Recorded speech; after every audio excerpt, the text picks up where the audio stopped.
बिस्मिल्लाहिर्रहमानिर्रहीम नहमदुहु व नसल्ली अला मुहम्मद रसूलुल्लाह करीम। ये प्रॉब्लम डिफरेंशियल कैलकुलस के एसिम्पटोट्स चैप्टर से है।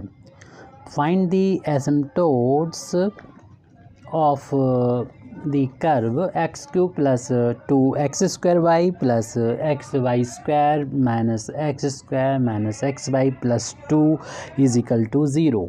तो सबसे पहले तो हम गिवन कर्व का इक्वेशन लिखेंगे। The equation of given curve, जिसके सोल्यूशन में लिखना है हमको। The equation of given curve का इक्वेशन है x cube plus 2x² plus xy² minus x² plus 2 is equal to 0। इसे इक्वेशन नंबर 1 डाल देंगे। और हम यहाँ पर देख रहे हैं कि 3 डिग्री के 3 टर्म्स हैं। एक देख रहे हैं कि ये 3 डिग्री का है, एक यहाँ पर y की डिग्री 1 है, x की डिग्री 2, मल्टीप्लाई हो रहा, पावर ऐड होके 3 हो जाएगी। ऐसे यहाँ पर x की डिग्री 1 है, y की डिग्री 2, तो ये 3 हो जाएगी। तो 3 डिग्री के ये 3 टर्म है और 2 डिग्री के यहाँ पर ये 2 टर्म्स हैं और 1 डिग्री का कोई टर्म नहीं है और कांस्टेंट टर्म यहाँ पर हैं। तो ऐसे केस में हम देखेंगे कि मैक्सिमम नंबर ऑफ एसिम्पटोट्स हो सकते हैं जितनी डिग्री का ये हमारा ये कर्व होता है, यानी हाईएस्ट डिग्री का 3 डिग्री का है कर्व। तो यहाँ पर 3 ही मैक्सिमम एसिम्पटोट्स हो सकते हैं। तो इसमें सबसे पहले हम लोग को फाइंड करते हैं जो पैरेलल एसिम्पटोट्स हैं। तो पैरेलल एसिम्पटोट्स हम ये देखेंगे कि एक्स एक्सिस के पैरेलल अगर एसिम्पटोट्स देखना चाहें तो एक्स की सबसे बड़ी पावर जो कि यहाँ पर 3 है, उसका कोफिशिएंट 1 है।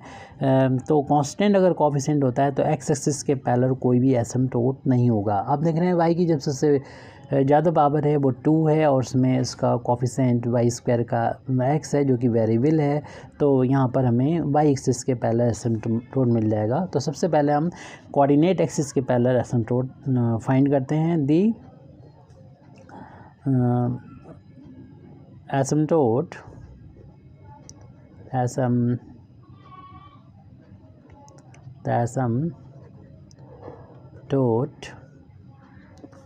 Parallel to y axis. तो यहाँ पर y की जो सबसे बड़ी पावर है इसका कोफिशिएंट x को 0 के बराबर रख देंगे, जो कि होता है एडेस्ट y एक्सिस खुद हो जाएगा। x इक्वल टू 0 जो होता है y एक्सिस ही होता है, तो y एक्सिस ही इसका एक एसिम्पटोट हो जाएगी। क्योंकि x एक्सिस के पैरेलल कोई एसिम्पटोट था नहीं, क्योंकि इसका कोफिशिएंट x की सबसे बड़ी पावर का कोफिशिएंट जो था 1 था, कांस्टेंट था, इसलिए कांस्टेंट कोफिशिएंट होने पर इसका कोई पैरेलल एसिम्पटोट नहीं होगा। तो 3 यहाँ पर एसिम्पटोट होंगे, उनमें से एक हम लोगों ने इस तरीके से फाइंड कर लिया है x इक्वल टू 0। इसको हम इक्वेशन नंबर 2 डाल के छोड़ देते हैं।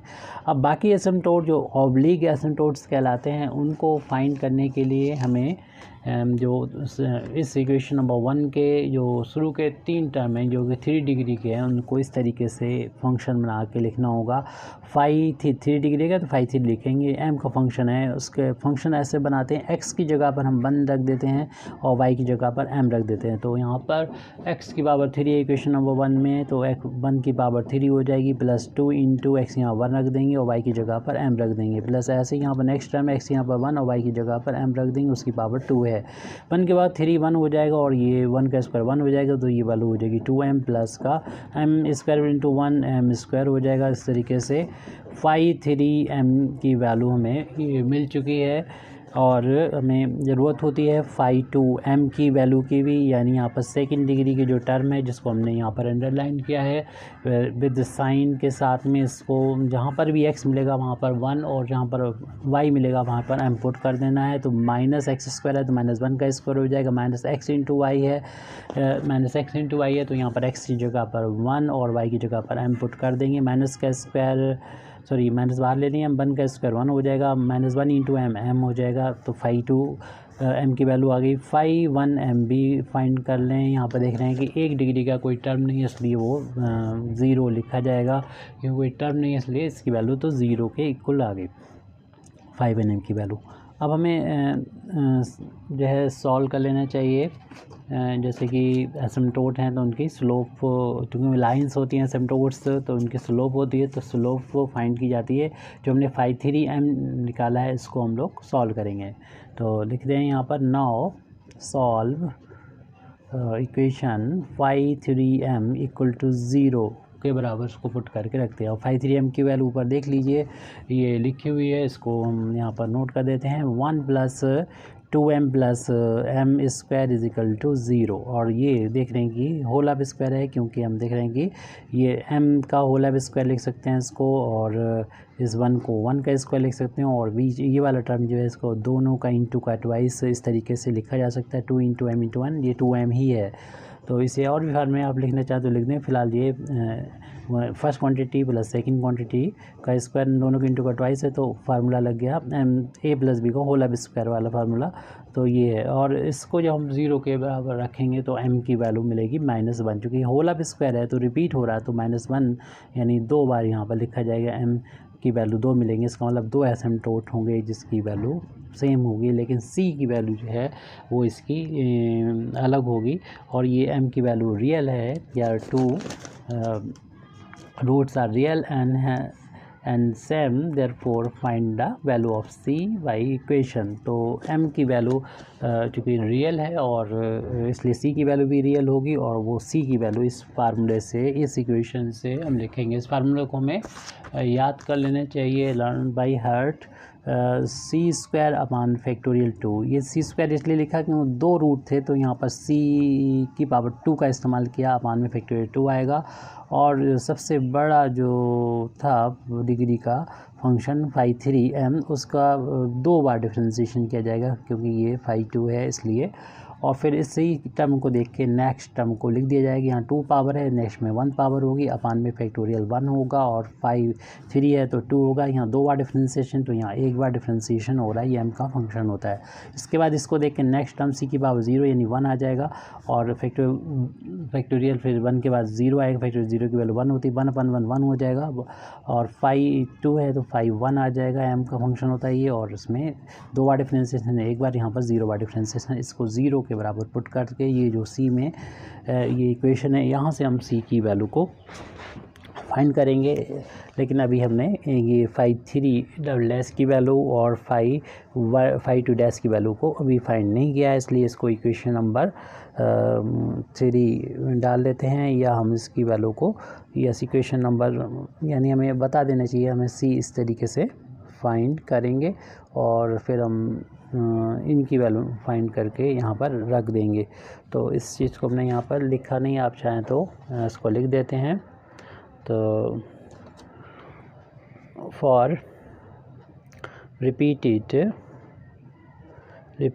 वैल्यू ऑफ m, क्योंकि m की वैल्यू देख रहे हैं कि यहाँ पर रिपीट हो गई है, repeated value of m, c is given by this equation. आप डायरेक्ट भी लिख देंगे तो कोई दिक्कत नहीं है, ये इक्वेशन हमने लिख दिया। अब इस इक्वेशन को हम इक्वेशन नंबर 3 डाल दे रहे हैं, क्योंकि अभी हमारे पास ये वैल्यू मौजूद नहीं है, ये तो वैल्यू है।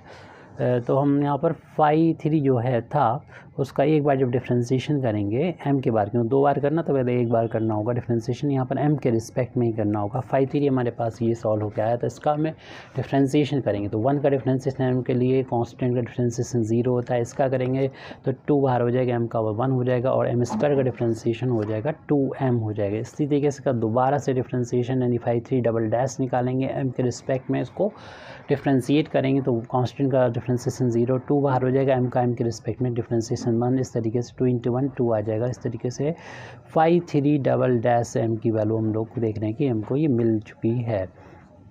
अब ये वैल्यू मिल गई, हम इस वैल्यू को फाइंड करेंगे, चाहे तो आप पहले ही निकाल के रख लें, यानी 5(2) की वैल्यू निकालना है, यानी 5(2) जो हमारे पास मौजूद है यहाँ पर 5(2), उसको हम डिफ्रेंशिएट करेंगे m के रिस्पेक्ट में, तो कांस्टेंट का डिफ्रेंशिएशन यानी -1 का डिफ्रेंशिएशन 0 हो जाएगा, और -m का डिफ्रेंशिएशन 1 हो जाएगा। m का m के रिस्पेक्ट में डिफ्रेंशिएशन 1 है, टोटल वैल्यू इसकी -1 आ चुकी है। अब इन वैल्यूज़ को इक्वेशन नंबर 3 में हम लोग पुट कर देंगे।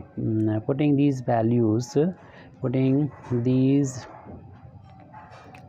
वैल्यूज़ इन इक्वेशन नंबर 3 में ये वैल्यू रखेंगे तो आ जाएगा c² / 2 5(3) डैश की वैल्यू ये देख रहे हैं हम लोग यहाँ पर आ चुकी है 2 के इक्वल, तो उसको यहाँ पर लिख देंगे प्लस सी के बाद 1 है अपन फैक्टर 1 की वैल्यू लिख देंगे बाद में, और 5 2 डैश की वैल्यू -1 है जो कि यहाँ पर नोट कर दिया, और 5 1 की वैल्यू तो 0 के बराबर आई थी, शुरू में लिखी हुई है, राइट हैंड साइड में 0 है। फैक्टर 2 की वैल्यू हम लोग जानते हैं 1 × 2 होता है, और ये प्लस माइनस के इंटू माइनस हो जाएगा, c × 1 c हो गया, अपन फैक्टर 1 की वैल्यू 1 होती है, राइट हैंड साइड में 0, 2 से 2 कैंसिल हो जाएगा, c² - c = 0 है, c यहाँ से कॉमन लेने पर बचेगा c - 1 = 0। जब हम इस वाले फैक्टर को 0 रखेंगे तो c की वैल्यू 0 मिल जाएगी, इसको फैक्टर को 0 रखेंगे तो c की वैल्यू 1 मिल जाएगी। c की ये दो वैल्यू हैं, m की वैल्यू -1 के करस्पॉन्डिंग। तो अब हम यहाँ पर रूट्स जो हैं, सॉरी जो एसिम्प्टोट्स हैं वो फाइंड करेंगे। यहाँ पर लिख देते हैं then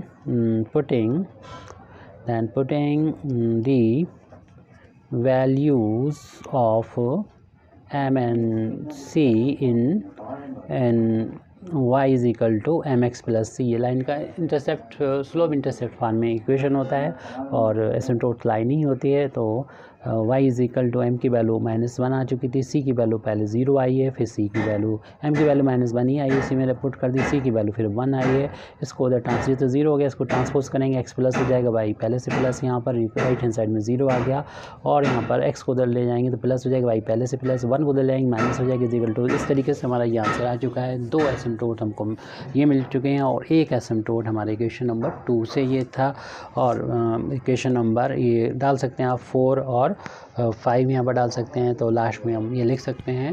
तो the equation of asymptotes are given by equation number 2, equation number 4 and equation number 5।